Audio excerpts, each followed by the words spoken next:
Thank you, All right. Kiki. Thank you. Good to be here with you. And good to be here with all of you from all over the country. Just checking in how you are. You might check in how you're feeling in this moment. I'm noticing for myself some fatigue, yeah, just tiredness. And just taught retreat at Big Bear. And think just the tiredness of being on, also heart filled with joy after having shared that experience with some of you here. And also just happy to be here with you all to have this time to practice. For many of you, it's the middle of the day or maybe the afternoon, and to have a space where we pause and where we do turn toward how is it in this moment? What's moving through the mind? What's moving through the heart? What's moving through the body? And to not have to fix, right? Not have to make anything different than it is or have a project, but just to make space, actually, just to make space to widen our awareness, widen our attention, and even widen what we think of as our self, as our day, placing it within the context of how it is, Dharma, and also this lovely Sangha that's gathered here for this hour to, with the intention to practice. So let's just sit for a while together. We'll sit for maybe 20 minutes, and I'll give a little bit of guidance, and then I'll give a little talk after we sit, and there'll be also some time for you to share or ask questions. So, encouragement here is to take a posture, whatever that is. You might want to sit, or if you're like me and you are a bit tired, you might want to lie down.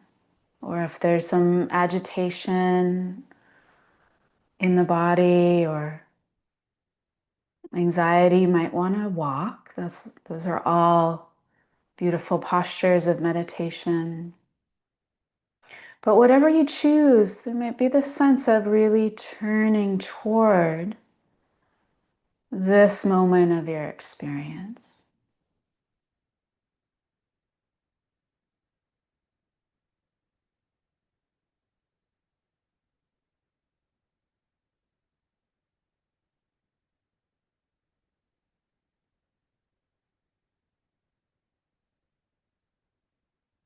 And it can be helpful to close the eyes or to have eyes open.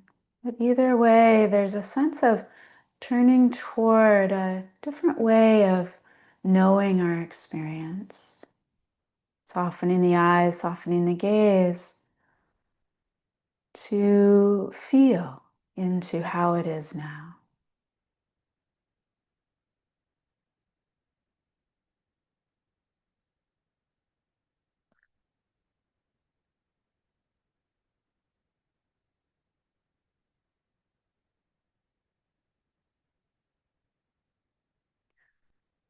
You might bring awareness to the body.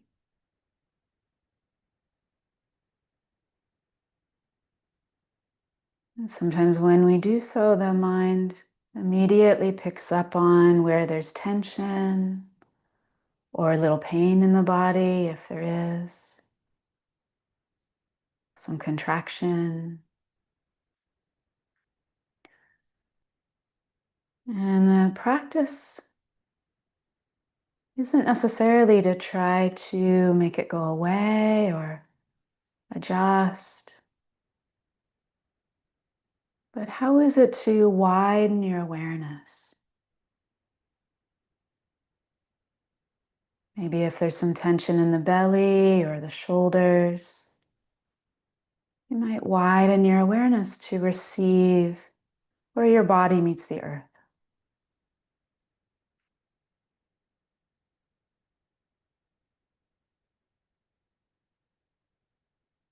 not ignoring or fixing, but widening the attention.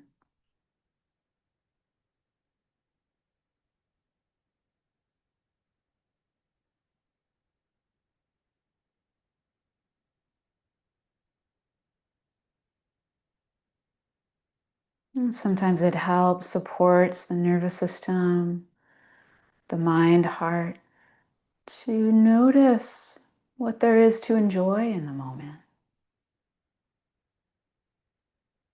Within this felt sense experience, maybe warm air on the skin,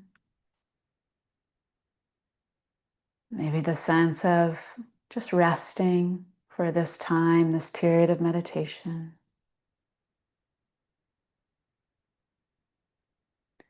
Maybe the enjoyment of a deeper breath, a softening of the jaw,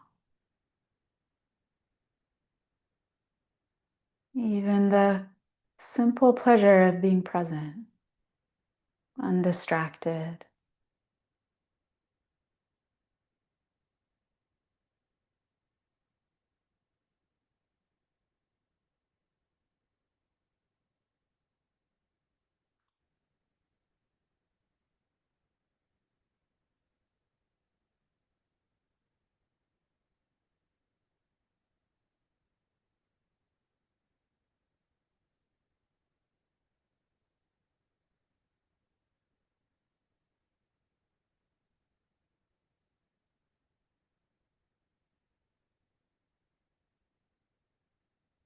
And for many, it's supportive to be aware of breathing in and breathing out, even to deepen the breath, to calm and settle the body.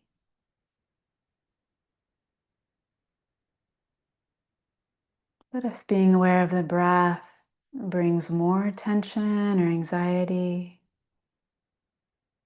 again, you might widen your awareness. It might be the felt sense of the whole world breathing. With the trees breathe out, we breathe in. The sense of the body being breathed.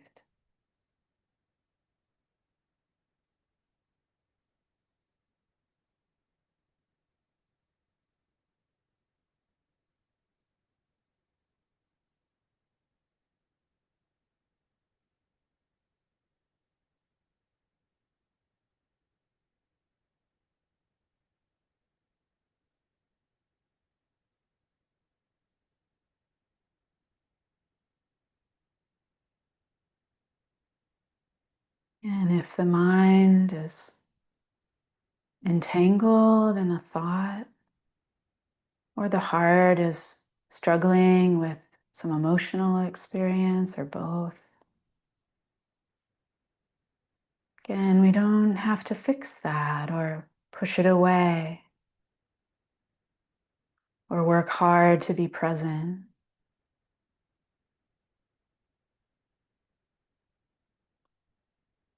It might support to again widen awareness, to notice how thinking might be manifesting in the body,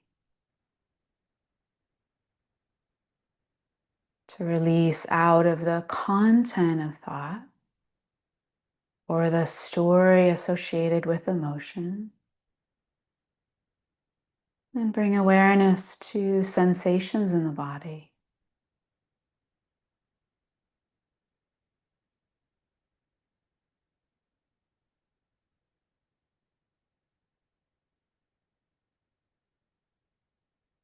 Breathing with, softening with, feeling the support of the earth. Letting awareness expand when there's contraction. Receiving whatever simple pleasure there is to enjoy in this moment.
And if the mind is busy or there's something heavy on the heart,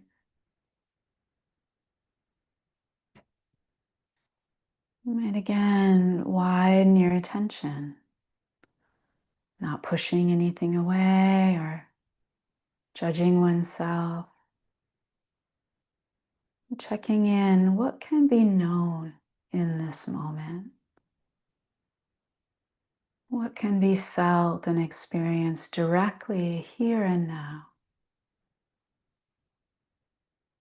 Sensations in the body, movement of the breath, the changing nature of experience.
And in the last many minutes of the sitting, if there is something in your life, on your mind, on your heart, that is quite strong, quite compelling, maybe difficult to be with, can be included, can be welcomed into this wider awareness. Maybe the awareness of all of us practicing together. You're in Sangha, you're not alone.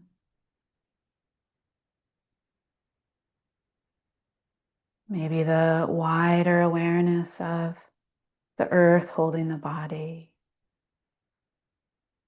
of the body being breathed.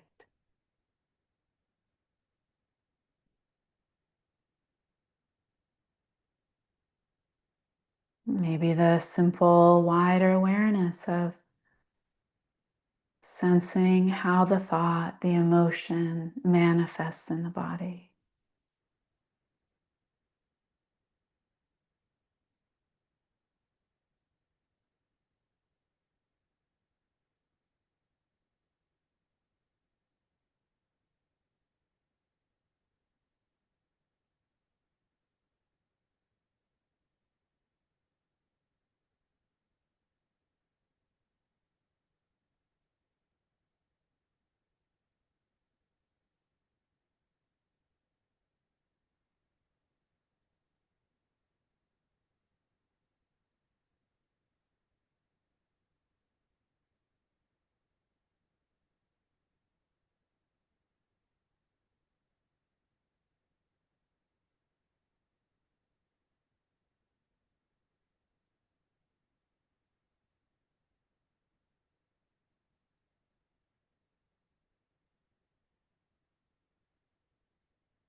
And in the last moments of the sitting, how is it to begin again? Maybe taking that deeper breath, feeling the body held by the earth, orienting to any simple pleasure that is here,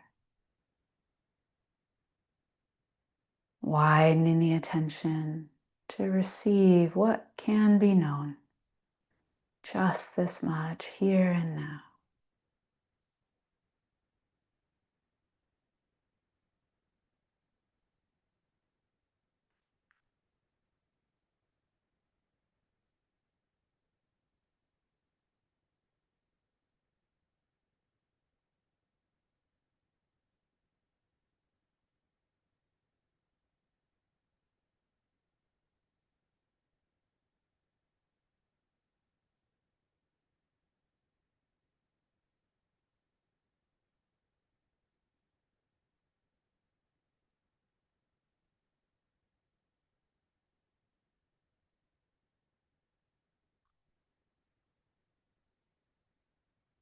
And I'll end the sitting, close the sitting with my voice rather than a bell. So if it feels authentic for you, you might bring your hands together, just honoring whatever has arisen, whatever has been known in this time of stillness, and bowing.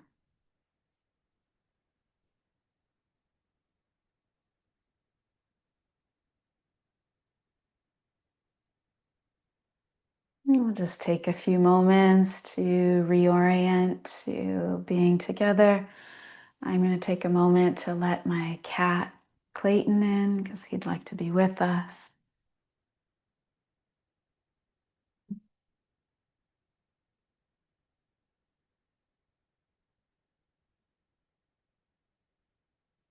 So, welcome to those of you who just joined. My name's Djuna Devereaux. I'm really glad that you're here. If you feel comfortable turning your camera on, it's nice to see you. And if not, of course, that's absolutely fine. And as I said in the beginning of the sitting, I was feeling quite tired this morning, just all the events of life, teaching, and I taught a movement class this morning. We live in a small community, on a little island in northwestern Washington state. It's called Orcas Island. And I taught a community movement class this morning, and after class was really feeling like, oh, the fatigue. And I could feel the sense of kind of contracting around it. Like, oh, the way the mind can kind of sink or kind of spin. How do I gather my energy up? I've got the rest of the day to teach and all these things to do.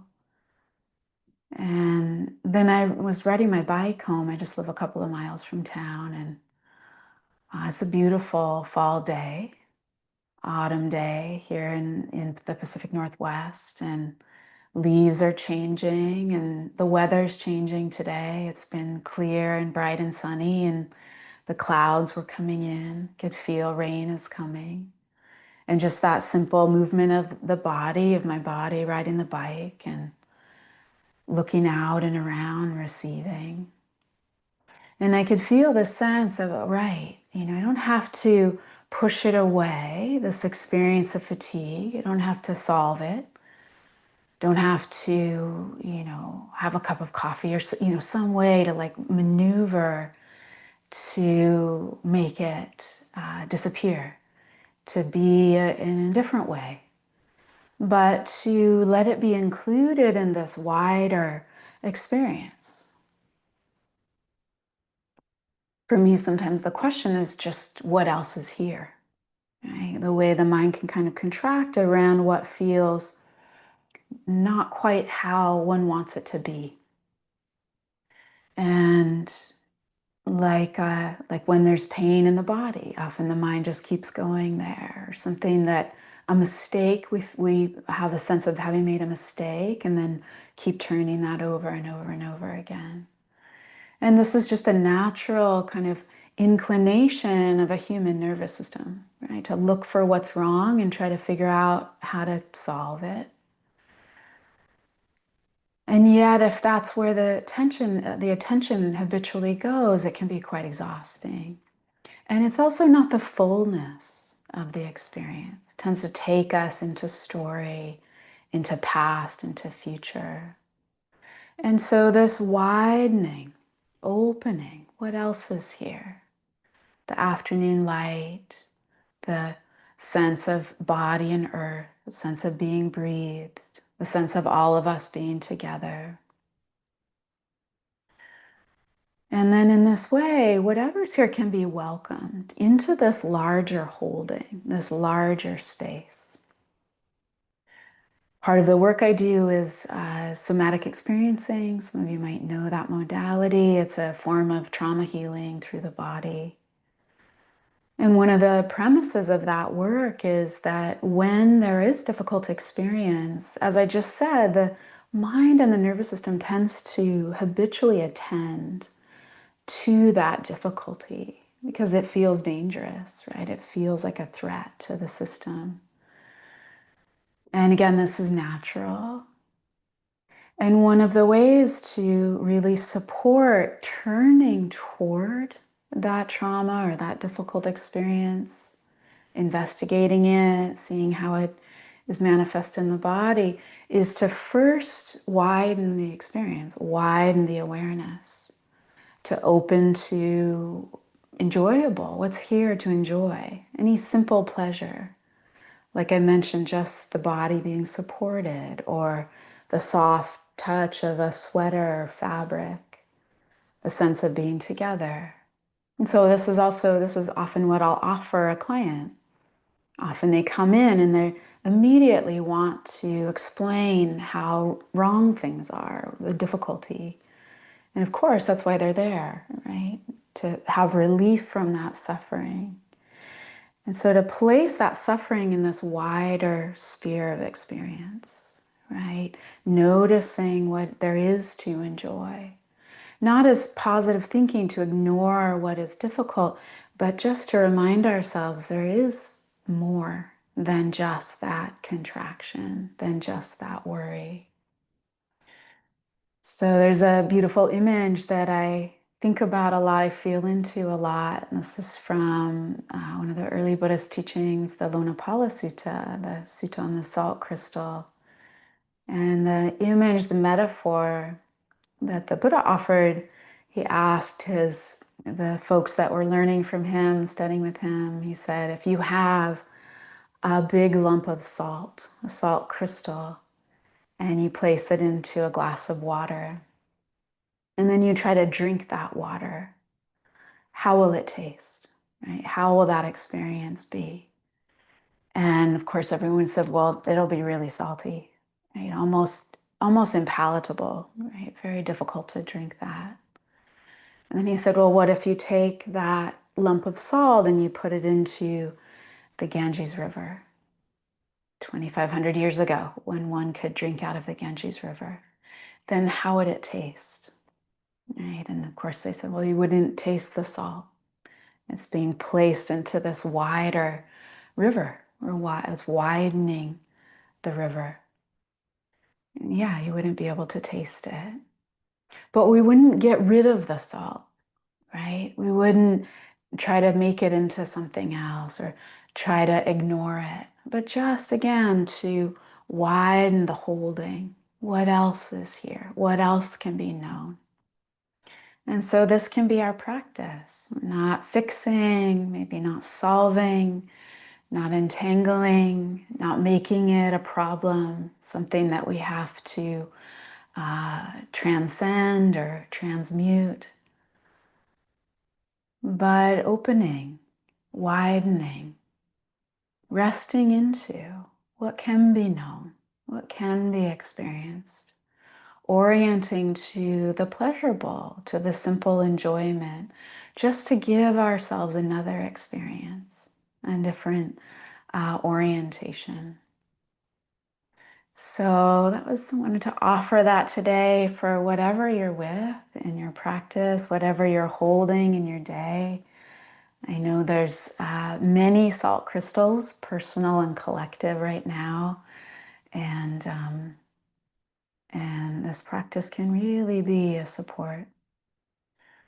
So I'll just go ahead and open it up. If there's any reflections or comments or questions, maybe particularly about this way of widening the heart, widening awareness in our practice, welcoming what's here, or anything else that you'd like to share, you can just raise a hand and I'll welcome you in, or you could put something in the chat.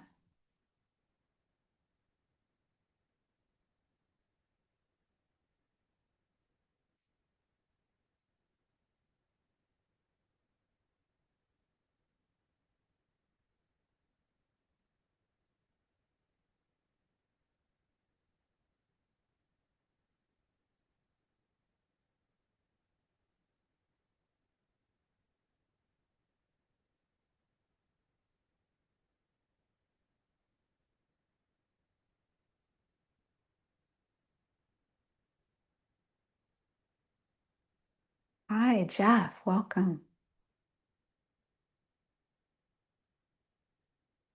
Yes, I'll be first. Um, so I struggle a lot with anxiety, and this morning it was just pretty bad. And what you offered just worked so perfectly for that. Just finding it in my body first, and then just giving it so much space because I think anxiety in particular, but whatever when salt crystal is, you just hunker down and you get ready to protect or fight or flight. And so just giving it that space is just so profound. Just thank you. I guess my question is,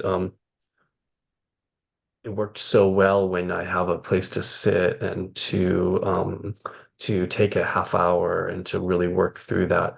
Do you have advice or ideas for somebody like in the heat of the moment when that panic is just kind of hitting you and you don't necessarily have a place to, okay, I'm gonna go meditate for half an hour now, I'll be back, you know?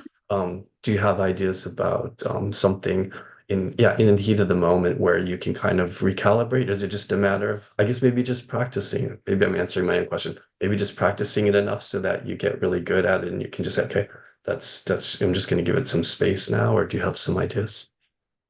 Yeah, thank you for that, Jeff. Yeah, I'm sure that many of us can relate. I can certainly relate. Anxiety has long been a part of my lived experience as well. So I appreciate you just sharing that.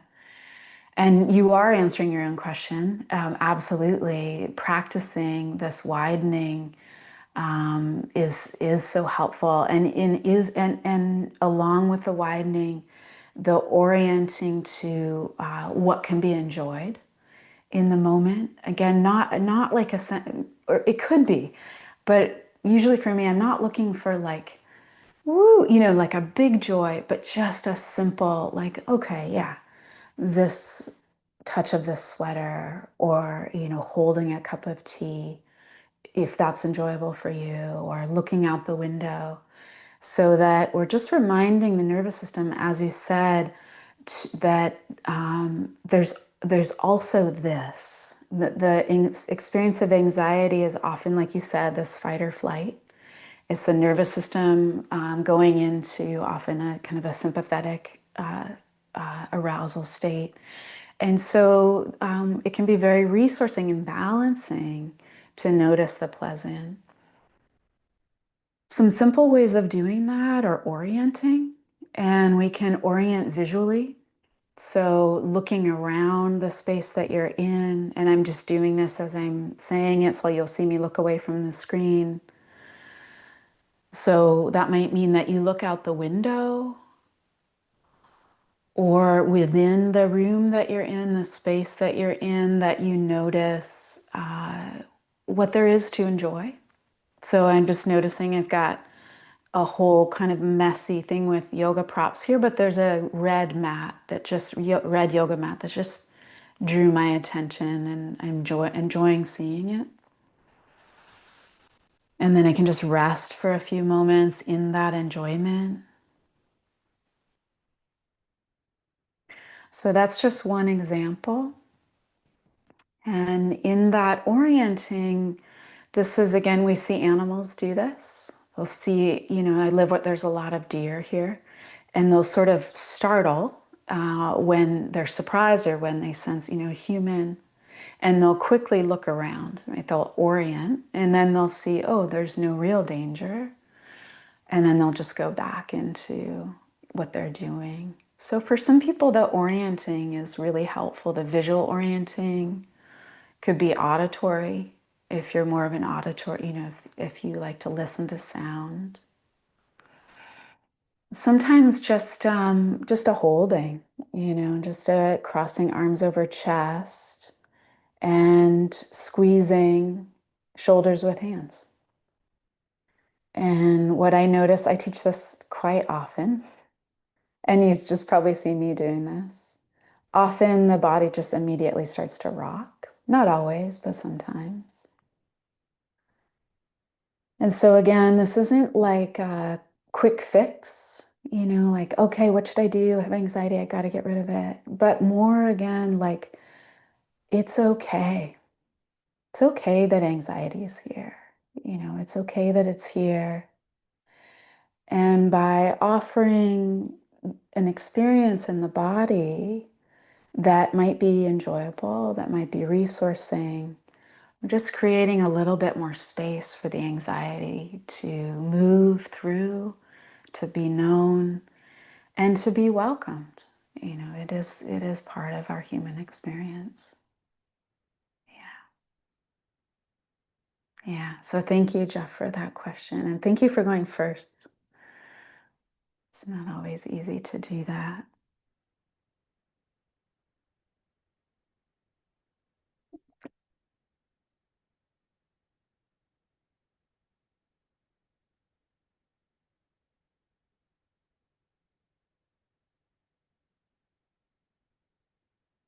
Mm. I'm seeing a comment in the chat um, from, I think it's maybe Isra or Isra. Um, I love the salt crystal teaching, the notion of widening feels expansive in the body to sense into that. And also, I love the tip skill for extreme anxiety. Yeah. I don't know if that's an acronym or if it's if that's just a tip of orienting and holding the body. Yeah. But thank you for that message. It's not always easy with meditation.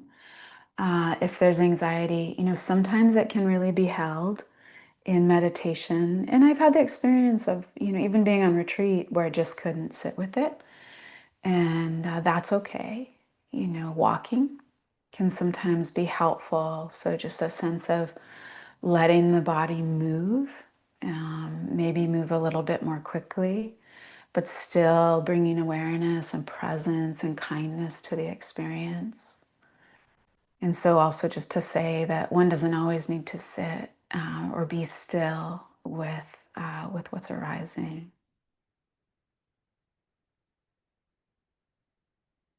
Yeah. Hi, Monica. Yeah, hi. I wanted to just respond to what you were saying, and Jeff was saying. I loved how you said responding to anxiety when we feel that. Um, you gave the example of the deer and how they'll freeze up because that anxiety rises, and then they kind of figure out, okay, I'm all right, and then they can go on. And I think that's what I'm learning to do. In that it's I feel it if something triggers it, and I, by welcoming it, I say, ah, there you are. This is my conditioned response. I get it. You're here to help me. You can stay there, but I got this. I'm okay. And then, like saying, I'm not trying to push you away. I recognize you're there to protect me, old friend. and just, and then, like you said, like widen my idea, take some deep breaths and say, it's all right. I can do this kind of thing. But so rather than, or trying to reframe it as, the other way I've done it is to reframe it as, it's got my adrenaline, I'm ready. I'm I'm getting ready for something. So not seeing it as a bad thing, but that's kind of helped me to reframe how it's all right. My body's ready to respond if I need it. So just offering that. Yeah. Yeah. Thank you, Monica. I love that. That teaching of honoring the readiness, right? Honoring this is a natural response. This is can be a healthy response to be ready for what needs to be done, what needs to be known, what needs to be engaged with. Yeah. And within the human experience, sometimes that can be something that we're kind of always readying. And so then, yeah, so just noticing, yeah, I'm ready. And I can also soften. And there can also be, yeah, there can also be this. But I love the way you said it's an old friend, that anxiety, restlessness is one of the five hindrances that the Buddha named. These natural responses that can arise, especially when we quiet down and when we start to really attune to our experience. Sometimes, like that salt crystal, they really arise and become large in our experience. And anxiety is just one of these. And Ajahn Chah, the Thai forest teacher, said, "Don't be in a hurry to get rid of it. Even though it's painful, anxiety's pain can be painful, but don't be in a hurry to get rid of the hindrance. Read the book of your heart." And I'm just really hearing that in what you've shared and what Jeff's shared as well. That we don't have to get rid of, but we can begin to attune more deeply, to notice in this wider way what's here and care for this body, these minds, these hearts that are sensitive. It isn't easy to live in the world that we do. So, thank you, friends. I'm going to turn it over to Kiki, and they're going to share a little bit, and then I'll end with the offering of merit, a sharing of the merit of our practice. Thank you, Djuna. Thank you, everyone, as well, for being here today. Don't leave yet. We're not done. I've reposted into our chat the information for Djuna for both her Venmo as well as her website. If any of you folks are maybe new to meditation or new to meditation in this way, Dana stands for generosity. It is generosity that is offered to the teachers. So we here at BBRC, Big Bear Retreat Center, as well as Djuna, are here really just on love. And these teachings and Djuna's time is offered freely. And so Dana is a practice that, while BBRC is not tied to a specific lineage, is a Buddhist practice and dates back thousands upon thousands of years, and is an integral way in which these teachings have continued to reach folks is through the generosity of those who are teaching. And the reciprocal nature of the practice of Dana is in the offering of these teachings as well as what is then offered to the teacher. And so if you are able, we have included a link to Djuna's Venmo, which I would recommend clicking. It does disappear once the Zoom room closes, so I would click it now. And then you can offer any amount that feels accessible for you. Donna also recognizes, of course, all of the different places and spaces that people are arriving from and what is available to them. And so we also recognize that as far as physical things or finances, it's not always available. So also your time and your presence here is an act of dana. So if you have benefited from this experience, and a monetary exchange is of value to you, then we recommend, oh yes, someone's asking about PayPal. So Juna's responding right now. It looks like there might be a couple of different modes or ways to offer Dana in this way. Is that right, Juna? You have one as well? Okay, great. All right, Juna added that. So that's all for me. I'm going to pass it back to Juna so she can close us out today. Mm. Thank you, Kiki. Really beautifully said. And thank you to all of you also for just the gratitude in the chat and for being here. And there's this practice in the Dharma, sometimes called dedicating the merit, but it's a way of sharing whatever we've received here today and making it an offering to other beings, to all beings. So if it feels authentic, you could bring your hands together at the heart and just sensing in your own heart anything that you've received today or in your life from your practice, from the Dharma, from being in Sangha, from these ancient teachings. And then internally, you might want to offer that skillfulness, that goodness, that benefit to one other being or to many beings or to all beings. Just feeling for yourself that movement of the heart to make an offering of your practice.